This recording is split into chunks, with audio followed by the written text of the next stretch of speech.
Hi guys, good morning. Welcome back to JRF Adda. मैं प्यारिशी शर्मा आप सभी की होम साइंस मेंटोर इस सेशन में आपका स्वागत करती हूँ।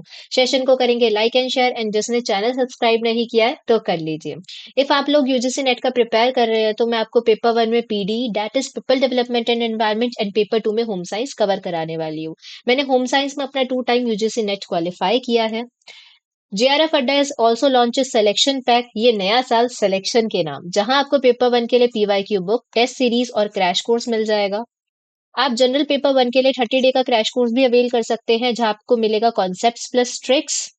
हमारा 5 ईयर का पीवाईक्यू बुक भी लॉन्च हो चुका है, जहां पे आपको पेपर वन के लिए यूनिट वाइज पीवाईक्यू मिल जाएंगे फ्रॉम द ईयर 2019 टू 2024। तो अवेल करना ना भूलें। आप हमारा कोड भी यूज कर सकते हैं फाइनल, जहां पे आपको मिलेगा 15% का discount on all the courses and the test series on the JRF Adda. चलिए, तो सबसे पहले हम स्टार्ट करते हैं अपने होमवर्क क्वेश्चन के साथ। तो जी, आपका कल का होमवर्क रहा है, तो स्टेटमेंट वन आपका क्या कहता है? जो आपका नाइट्रेट का कंटामिनेशन होता है ना ड्रिंकिंग वाटर में, उसकी वजह से आपको ब्लू बेबी सिंड्रोम हो जाता है।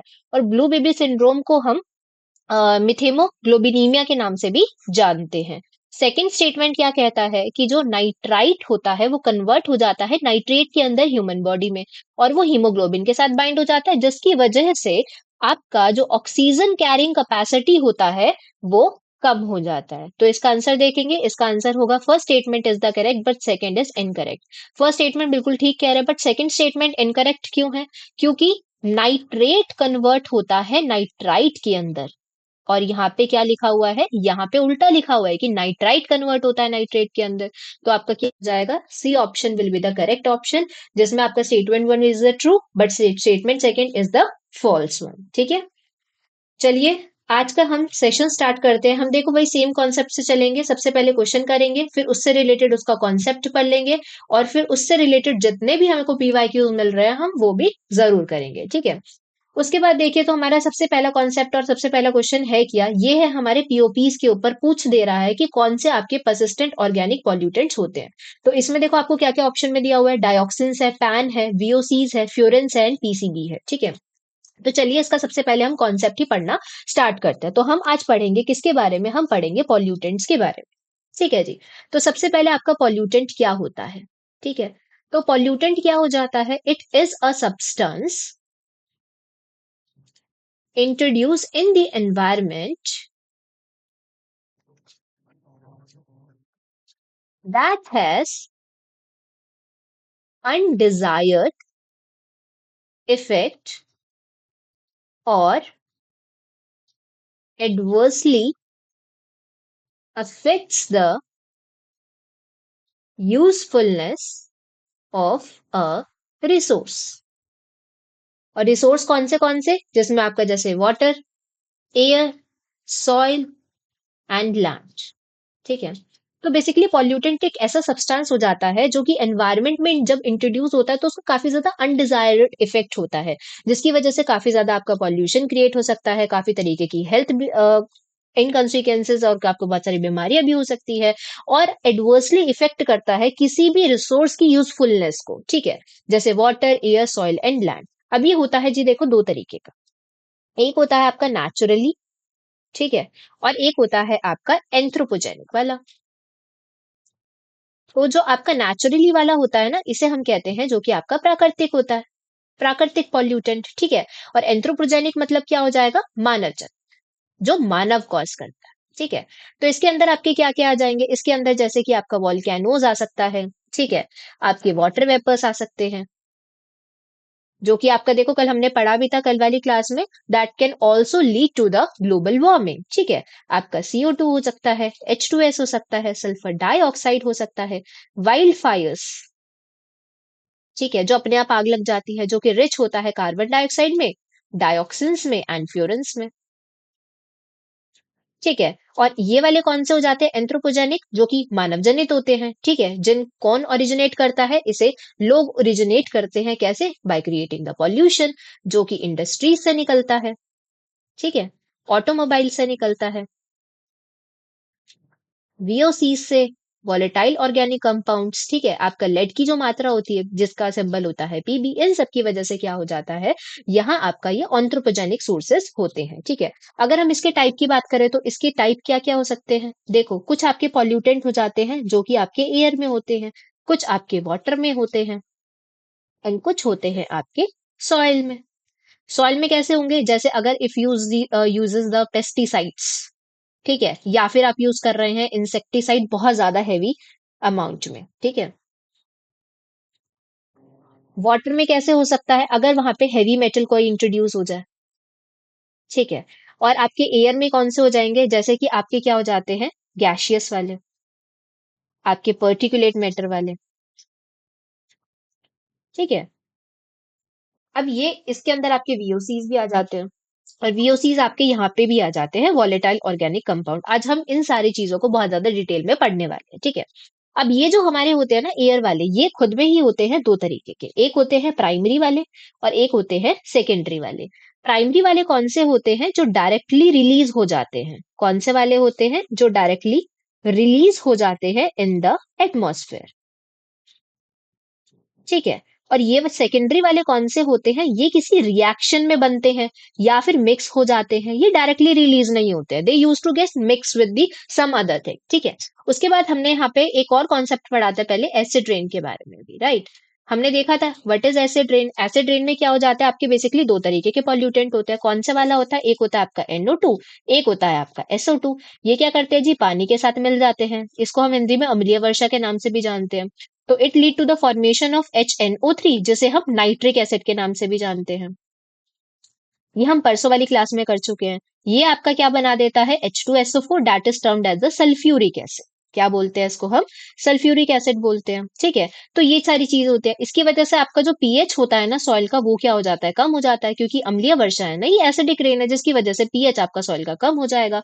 आपके जो मॉन्यूमेंट्स होते हैं, जैसे कि आपका ताजमहल वगैरह है, वो क्या होने स्टार्ट हो गए हैं, वो बहुत ज्यादा फेड होने स्टार्ट हो गया। आप कलर देखिए, पहले कैसा था, अब कैसा, थोड़ा सा येलोइश कलर का हो गया है, ठीक है। तो ये सारी चीजें हमने इसके बारे में पढ़ी, ठीक है। तो ये हमारा हो जाता है बेसिकली पॉल्यूटेंट। अगर हम पॉल्यूटेंट की प्राइमरी और सेकेंडरी कैरेक्टरिस्टिक्स के बारे में पढ़े, तो ये क्या हो जाता है, अगर एमिशन की बात करें तो ये डायरेक्टली एमिट होता है, ये इनडायरेक्टली एमिट होता है, ठीक है। लिविंग ऑर्गेनिज्म से इफेक्ट की बात करें तो इसका क्या हो सकता है, डायरेक्ट और इनडायरेक्ट हो सकता है, और इसका मोस्टली डायरेक्ट होता है। ये बहुत ज्यादा अनस्टेबल होते हैं और ये बहुत ज्यादा स्टेबल होते हैं, ठीक है। अब एक चीज ना यहाँ पे याद रखना, पीडी के अंदर जो चीज बहुत ज्यादा स्टेबल होगी, ठीक है, वो बहुत ज्यादा परसिस्टेंट होती है। परसिस्टेंट मतलब होता है बहुत ज्यादा स्थायी होती है, बहुत लंबा चलेगी, ठीक है। होता है ना, अगर हम जैसे अपना एक टाइम टेबल बना रहे हैं कि हमको ना रोज पढ़ना है, ठीक है, और हम उसको रोज फॉलो कर रहे हैं, स्ट्रिक्टली फॉलो कर रहे हैं कि हाँ, अगर हमने ये ठान लिया है कि मेरे को दिन में 4 से 5 घंटा पढ़ना है, और मैं वो पढ़ रही हूँ, मैं उसको लेके बहुत ज्यादा अडिग हूँ, बहुत ज्यादा परसिस्टेंट हूँ, रोज वही काम कर रही हूँ, बहुत ज्यादा स्टेबल हूँ, तो वो क्या है, वो मेरी तैयारी जरूर कुछ ना कुछ वहां पे रंग जरूर लेकर आएगी, ठीक है।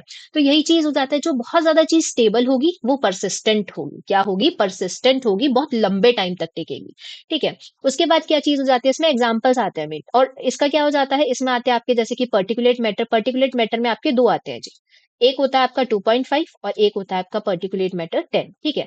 कार्बन मोनोऑक्साइड, सल्फर डाइऑक्साइड, आपके नॉक्स, हमने कल स्मॉग वाला कॉन्सेप्ट पढ़ा था जिसमें हमने फोटोकेमिकल स्मॉग के बारे में पढ़ा था, ठीक है। तो उसमें हमने ये वाली टर्म अच्छे से पढ़ी थी। वीओसीज होते हैं, वॉलेटाइल ऑर्गेनिक कंपाउंड्स हो जाते हैं, और हैवी मेटल्स इसके अंदर आते हैं, ठीक है। These are all termed as the primary pollutant. Secondary pollutant की बात करें तो इसमें ozone, PAN, acid rain, enrichment compounds, ठीक है, ये सारी चीजें इसके अंदर आ जाती है, ठीक है। तो अब हम एक एक करके सारे उनके बारे में पढ़ना स्टार्ट करते हैं। तो फर्स्टली हम उठाएंगे किसके ऊपर, हम पढ़ेंगे वीओसीज के ऊपर पढ़ेंगे, ठीक है। देखो जी, अब ये जो वीओसीज होता है, ये हमने क्या चीज पढ़ी है, एक एयर वाला भी होता है, एक ये वाटर वाला भी होता है, दोनों की तरह मतलब सेंस में ये प्रोड्यूस हो जाता है। तो इसे हम टर्म क्या कहते हैं, this is called the volatile. क्या होता है ये, वॉलेटाइल ऑर्गेनिक कंपाउंड, ठीक है। अब होता क्या है, नेक्स्ट अगर हम चीज पढ़े, have high water pressure at room temperature, ठीक है। उसके बाद high vapour pressure correlates with low boiling point. अभी हम पढ़ते हुए चलेंगे, पहले हम थोड़े से इसके मेन इंपॉर्टेंट पॉइंटर्स लिख लेते हैं, ठीक है। एरिएशन, एरिएशन में आ जाता है, हम क्या करते हैं, in order to remove the VOCs, ठीक है, these are carcinogenic. And examples क्या क्या आ जाएंगे इसमें, जैसे कि benzene, formaldehyde, ethylene, glycol, methyl chloride, tetrachloroethylene, toluene, xylene, and you can also say, एक और रहता है इसका, इट्स 1,3 ब्यूटाडीन, ठीक है। अब देखो एक और चीज हम देख लेते हैं, ये है हमारा वाटर बॉडी, ठीक है।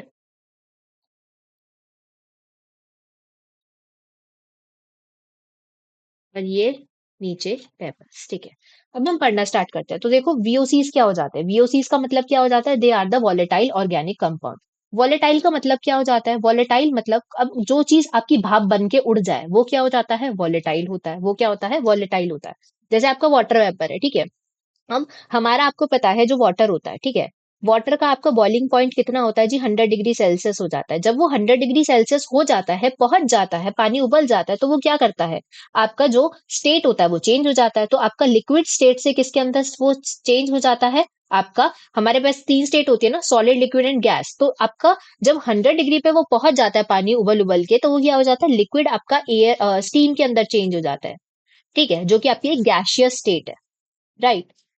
तो ये यही चीज कहता है। तो अब क्या हुआ, ये वॉलेटाइल हो गया ना, ये उड़ गया ना, जैसे आपका एक वो हो जाता है, थिनर होता है, जैसे हम क्या करते हैं, नेल पेंट रिमूवर होता है, अगर उसको खुला छोड़ दोगे तो क्या हो जाएगा, थोड़ी देर में खुद उड़ जाता है। तो वो क्या है, वो वॉलेटाइल है। तो कोई चीज जो भाप बन के उड़ जाए, ठीक है, जो उड़ जाती है, उसे हम क्या कहते हैं, वॉलेटाइल कहते हैं। और एक क्या है, it is a organic compound, क्या है, it is a organic compound, ठीक है। अब होता क्या है, इसका बहुत ज्यादा ना हाई प्रेशर होता है, ठीक है, it having the high pressure room temperature के ऊपर। इसका हाई प्रेशर होने की वजह से, हाई वेपर प्रेशर होने की वजह से इसका बॉइलिंग पॉइंट होता है बहुत ज्यादा कम। क्या होता है, इसका हाई वेपर प्रेशर होने की वजह से बॉइलिंग पॉइंट होता है कम। अगर आपको इसको रिमूव करना है एनवायरनमेंट के अंदर से, तो हम क्या प्रोसेस यूज कर सकते हैं, हम प्रोसेस यूज कर सकते हैं एरिएशन का, जो होता है पानी की बौछार कर देना, ठीक है। क्या होता है, पानी की बौछार कर देते हैं तो ये क्या हो जाता है, रिमूव हो जाता है, ठीक है। उसके बाद चीज क्या होता है, दिस इज वेरी कार्सिनोजेनिक, क्या होता है, ये बहुत ज्यादा कार्सिनोजेनिक होता है। कार्सिनोजेनिक का मतलब क्या होता है, इट कैन कॉज कैंसर, ठीक है। अब देखो भैया, इसके ना एग्जाम्पल इंपॉर्टेंट है, एक बार इसके एग्जाम्पल से क्वेश्चन आया था कि इनमें से कौन कौन से VOCs हैं, तो इसके एग्जाम्पल जरूर याद कीजिएगा, कौन से होते हैं, बेंजीन, फॉर्मेल्डिहाइड है, इथाइलीन है, ग्लाइकॉल है, मिथाइल क्लोराइड है, टेट्राक्लोरोइथाइलीन है, टोल्यूइन है, जाइलीन है, 1,3 ब्यूटाडीन है। तो ये सारे के सारे एग्जाम्पल्स आपको जरूर याद रखने हैं, ठीक है। अब हम दूसरे के ऊपर बढ़ते हैं, अब हम दूसरा स्टार्ट करते हैं। दूसरे वाला जो है हमारा, that are the particulate matter, क्या है हमारा, पर्टिकुलेट मैटर, ठीक है। अब ये पढ़ते हैं कि पर्टिकुलेट मैटर आखिर ये होते क्या है। तो पर्टिकुलेट मैटर क्या है, it is a term for particles, it is the term for the particles found in the air,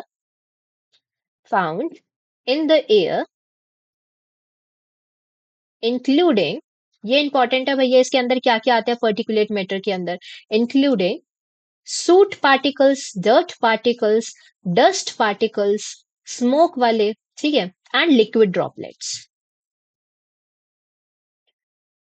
ठीक है, जिसके अंदर आपके जैसे कि लिक्विड एरियोसोल्स आते हैं। अब एरियोसोल्स क्या हो जाते हैं, एरियोसोल जैसे कि अगर आप परफ्यूम लगाते हैं, तो इसमें एक होता है ना कि आपका जैसे परफ्यूम की बॉटल है, ठीक है, इसमें से आपका क्या हो जाता है, जो लिक्विड वाला परफ्यूम होता है ना, वैसे निकलता है, ये वैसे से ही होते हैं, ठीक है। That are the aerosols. और एरियोसोल्स में भी खासकर कौन से वाले, सल्फेट वाले एरियोसोल्स, ठीक है। और अगर हम लार्ज की बात करें, तो लार्ज में कौन कौन से आ जाते हैं, जैसे आपका सूट और स्मोक हो सकता है, ये आपकी लार्ज भी हो सकते हैं, ठीक है। स्मॉल के अंदर कौन सा आ सकता है आपका, जैसे कि PM 2.5 इसके अंदर आ जाता है, जो कि बहुत ज्यादा क्या होता है, डेंजरस होता है। ठीक है, तो जितना जो छोटा होता है ना, ये होता है छोटा पैकेट बड़ा धमाका। ठीक है, तो जितना छोटा होता है ना, ये उतना ज्यादा खतरनाक होता है जी। ठीक है, अब ये मैं बता देती हूँ कि PM10 और PM2.5 क्या होते हैं। ठीक है, अब हमारे पास पर्टिकुलेट मैटर में कौन से आते हैं, PM10 और PM2.5। ठीक है, PM10 का मतलब क्या हो जाता है, जिनका डायामीटर, ठीक है, जिनका डायामीटर क्या हो जाता है, लेस देन 10 माइक्रोमीटर होता है, और इनका क्या हो जाता है, लेस देन 2.5 mm इनका डायमीटर होता है। अगर हम इसे इनहेल कर लें, ठीक है, तो ये क्या हो जाते हैं, इफ इनहेल, तो ये क्या हो जाते हैं, एक्यूमुलेट हो जाते हैं।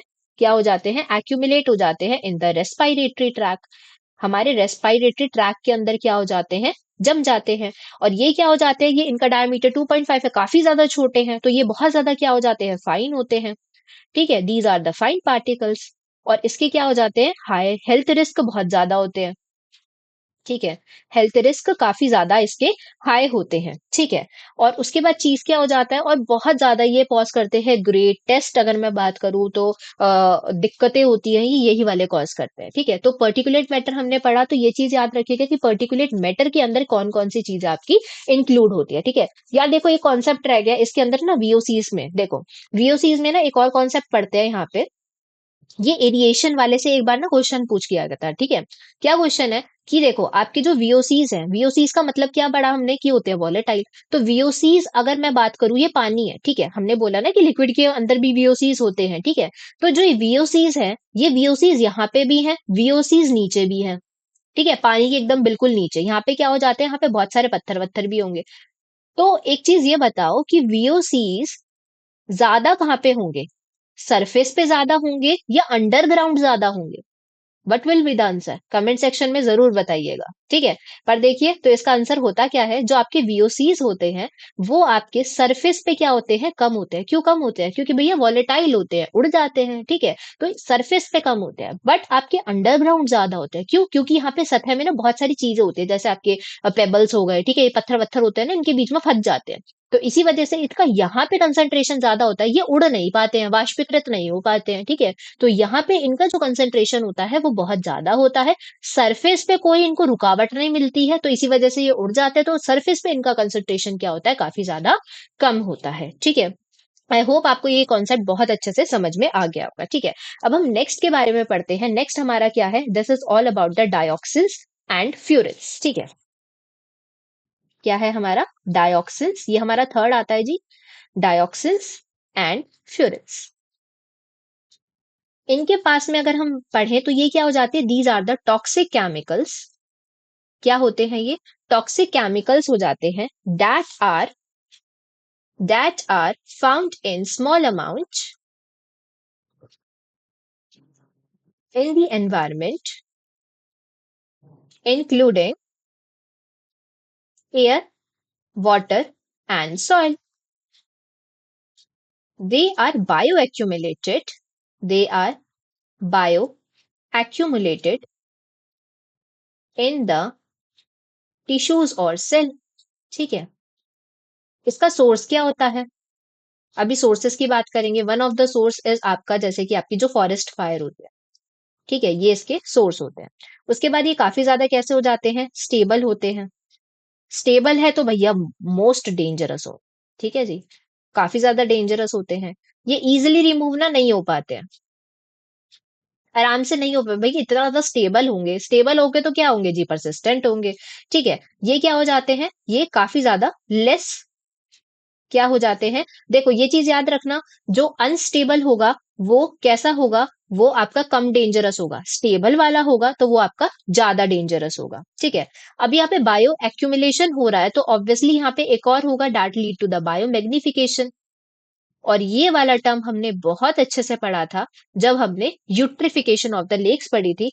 जाइए क्लास चेक कीजिए, 2 दिन पहले हमने इसका क्लास बहुत अच्छे से किया है। ठीक है, उसके बाद चीज क्या हो जाता है, and they are also, they can also cause the cancer as well. ठीक है, काफी ज्यादा कैंसरस भी होते हैं। ठीक है, अब हमारे इसके अंदर कौन कौन से आपके सोर्सेज होते हैं, देखो सबसे पहले आपके क्या हो सकते हैं सोर्सेस, अब ये बताते हैं, एक होता है इंसेनरेशन। इंसेनरेशन का मतलब हो जाता है भस्मीकरण करना, ठीक है। खासकर जो आपका मेडिकल वेस्ट होता है ना, जितना, उसको हम ना भस्म कर देते हैं, ठीक है। क्योंकि अगर देखो ऐसे ही उसको छोड़ दिया, ठीक है, तो बहुत सारे आपके वायरसेस होंगे, आपके बैक्टीरिया होंगे, तो वो क्या कर देंगे, सॉइल को कंटामिनेट कर देंगे, सॉइल खराब हो जाएगी, और लोगों तक भी वो बहुत ज्यादा सीरियस प्रॉब्लम कॉज कर सकते हैं, या वो फैल सकते हैं। तो इसी वजह से क्या कर देते हैं, जो आपका मेडिकल वेस्ट होता है उनको यूजुअली इंसेनरेट उनको किया जाता है, उनका भस्मीकरण कर दिया जाता है, ठीक है। दूसरा आता है आपका कंबशन। कंबशन, जब कोई भी चीज जलती है उसे हम कंबशन कह देंगे। आपके इंडस्ट्रियल सोर्सेज भी होते हैं, ठीक है। आपके इंडस्ट्रियल प्रोसेसेस भी होते हैं, ठीक है। कुछ आपके क्या हो जाते हैं, जैसे आपके नेचुरल प्रोसेसेस भी होते हैं, जैसे कि आपकी वाइल्ड फायर्स वगैरह खुद से लग जाएंगे, ठीक है। वोल्केनिक इरप्शंस आ जाएंगे इसके अंदर, ठीक है। उसके बाद कुछ आपके क्या हो जाती है, आपके फ्लाई ऐश होती है। क्या होती है आपकी, फ्लाई ऐश होती है, ठीक है। उसमें भी आपका ये रिलीज आउट हो सकता है, ठीक है। तो ये वाली सारी चीजें हमारी किसके अंदर आ जाती है, डायरोक्सिन्स एंड फ्यूरेंस के अंदर आ जाती है, राइट। अब हम चौथी चीज के बारे में पढ़ते हैं, जो कि हमारे होते हैं पीओपीस। पीओपीस का मतलब क्या हो जाता है, परसिस्टेंट। देखो नाम में ही है परसिस्टेंट, ठीक है, काफी लंबे टाइम तक टिकने वाला है भैया ये। तो परसिस्टेंट ऑर्गेनिक पॉल्यूटेंट, ठीक है जी। तो ये क्या करता है, ये एडवर्सली अफेक्ट करता है, एक तो एडवर्सली अफेक्ट कर देगा ह्यूमन हेल्थ को, ठीक है। उसके बाद चीज क्या हो जाता है, भैया अगर ये परसिस्टेंट है तो स्टेबल तो होगा ही होगा। तो ये एनवायरनमेंट में बहुत लंबे टाइम तक स्टेबल रहता है, ठीक है। क्या हो जाता है, बहुत लंबे टाइम तक स्टेबल रहता है। तो क्या हो जाता है, और ये इसी वजह से stage for the longer period of time, ठीक है जी। उसके बाद क्या कर सकता है, ये क्या करता है, ट्रैवल या फिर कैरेट बाय एयर, विंड या वाटर। ये ट्रेवल भी कर सकता है जी, ठीक है। और इसकी वजह से क्या हो जाएगा, फूड चेन में बायो एक्यूमुलेशन भी हो सकता है आपका पीओपीज का, ठीक है। इसमें बहुत सबसे जो आपका एग्जाम्पल आता है ना, वो आपका डीडीटी का आता है। किसका आता है, डीडीटी का। तो डीडी का फुल फॉर्म क्या हो जाता है, dichloro diphenyl dichloro diphenyl trichloro ethane, ये इसका फुल फॉर्म होता है। तो डीडी का फुल फॉर्म भी याद रखिएगा। देखिए इसको बैन कर दिया गया, क्यों बैन कर दिया गया, क्योंकि ये वन ऑफ द पीओपी है। पीओपी है तो it will lead to the formation of बहुत सारी आपकी जो आपकी गैसेस होती है, उसकी आपकी क्या कर सकता है, ये फॉर्मेशन कर सकता है, ठीक है। उसके बाद हम एक और चीज पढ़ेंगे इसी के अंदर, ठीक है। Let me just insert a slide. एक हम यहाँ पे एक स्लाइड और इंसर्ट कर लेते हैं, ठीक है जी। देखिए, अब देखो इसके अंदर और क्या क्या चीजें आती है, और इसके अंदर क्या हो जाता है, देखो डीडीटी, डीडीटी को हमने क्या कर दिया जी, बैन कर दिया, ठीक है। ये क्या हो चुका है जी, बैन हो चुका है अभी तक, ठीक है। उसके बाद और क्या क्या चीजें आ जाती है आपके, देखो और इसके अंदर केमिकल कौन कौन से केमिकल्स हो सकते हैं, इसके अंदर आपके पीसीबीज भी आ सकते हैं, जिसे हम पॉलीक्लोरिनेटेड बाइफिनाइल भी कहते हैं। इट्स पॉलीक्लोरिनेटेड बाइफिनाइल, ठीक है। और इसके अंदर बहुत सारी चीजें, जैसे कि आपका क्या आ सकता है, डाइबेंजीफ्यूरेंस भी आ सकता है, डाइबेंजोफ्यूरेंस। तो ये सारी चीजें इसके अंदर कंसिस्ट अप होती है, ठीक है। अब हम ना कुछ की फुल फॉर्म्स देख लेते हैं और एक आधे कैरेक्टरिस्टिक्स देख लेते हैं। देखो एक होता है आपका पैन, ठीक है। पैन एक तो आपका ना परसिस्टेंट नहीं होता, इट इज नॉट परसिस्टेंट, ठीक है। दूसरा क्या चीज होता है, इसका फुल फॉर्म क्या होता है, इट्स पर ऑक्सी एसिटाइल नाइट्रेट। क्या होता है, पर ऑक्सी एसिटाइल नाइट्रेट। ये करता क्या है, ये आपके इरिटेट करता है, irritate the respiratory irritate the respiratory system, ठीक है। और ये क्या हो जाता है, आपका बनता कब है, जब आपका ये जो सेकेंडरी एयर पॉल्यूटेंट जो हमने पढ़ा था, खासकर आपका जो फोटोकेमिकल स्मॉग होता है ना, उसके टाइम पे ये बनता है, ठीक है। दूसरी चीज हमने क्या पढ़ी, एक और रिवीजन की तरह, जो हमारे पर्टिकुलेट मैटर होते हैं, ठीक है। क्या होते हैं, पर्टिकुलेट मैटर होता है, उसके अंदर हमने क्या क्या चीजें पढ़ी थी, we studied about the soot, हमारे इसके अंदर फ्लाई एशेज आ सकते हैं, आपके पॉलन ग्रेन्स आ सकते हैं, ये सारे के सारे आपके पर्टिकुलेट मैटर के अंदर होते हैं, ठीक है। फिर हमारा एक आता है पीसीबी, ठीक है, जिसवे को हम कहते हैं पोली क्लोरिनेटेड बाय फिनाइल, ठीक है। और ये कैसा होता है? It is persistent. क्या ऐसा होता है? ये परसिस्टेंट होता है। सो अगर इसकी बात करें, it can originate from sewage effluents, waste incinerators and toxic dumps.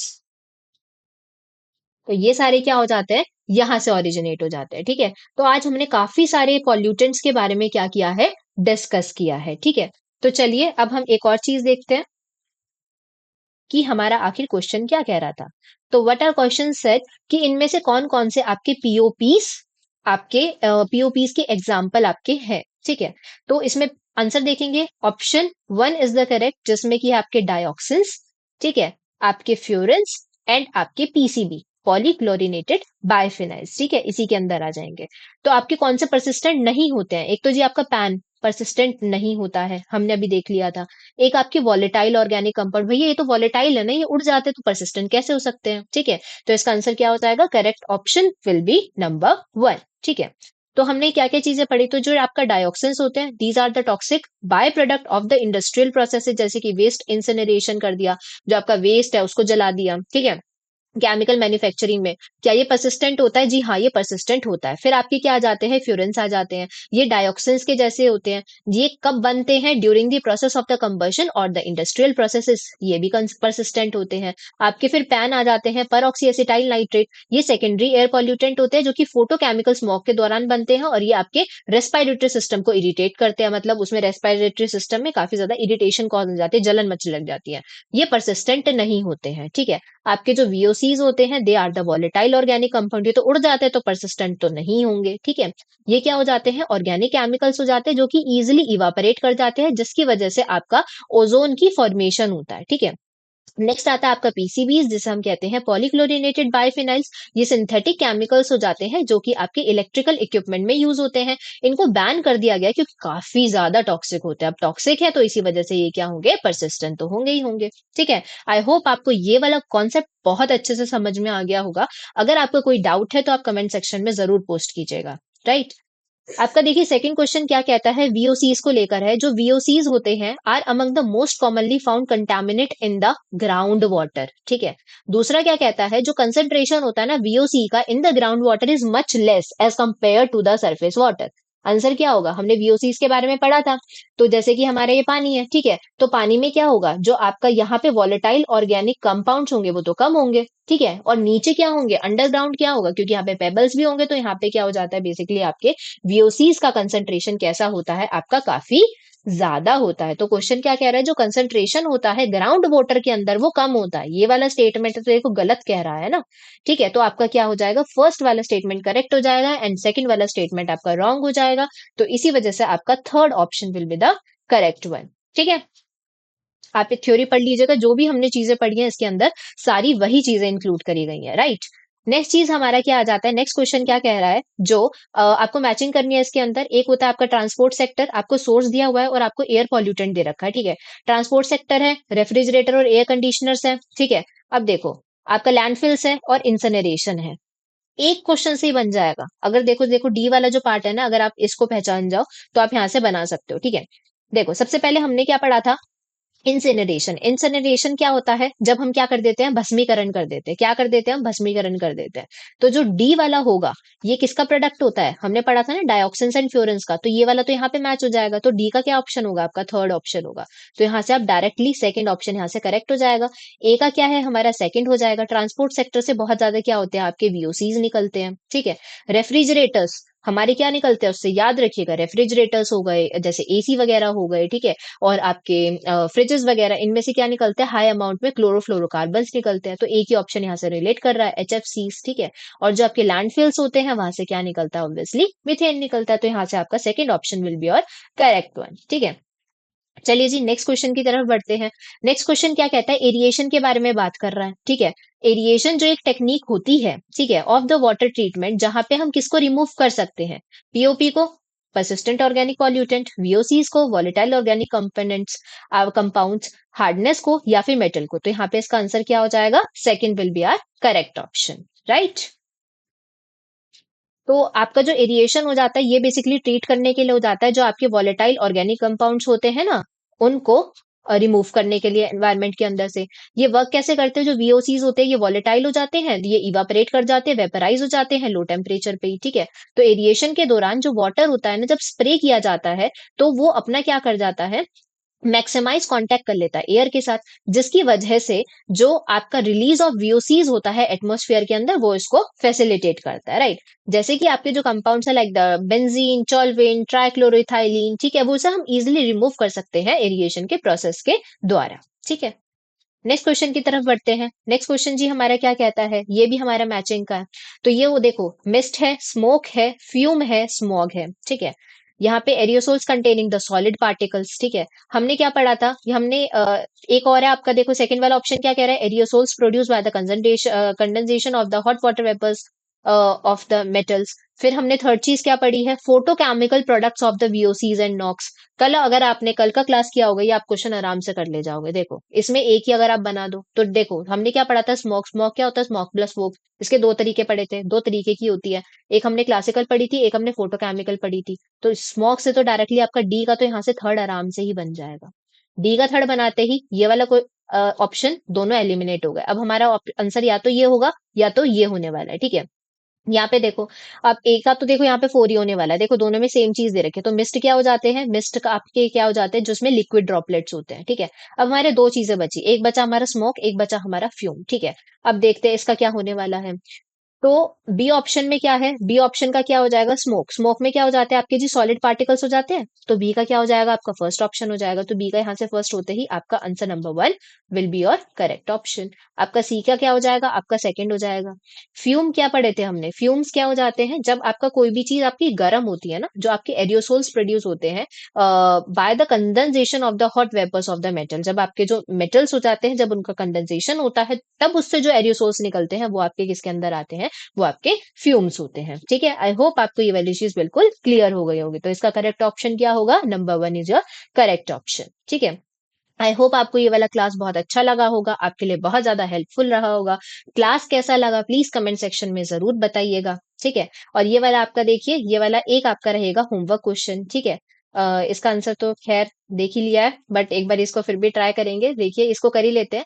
जो आपके नेचुरली अकरिंग आपके वीओसीज होते हैं, generally oxidise to form the carbon monoxide and the carbon dioxide.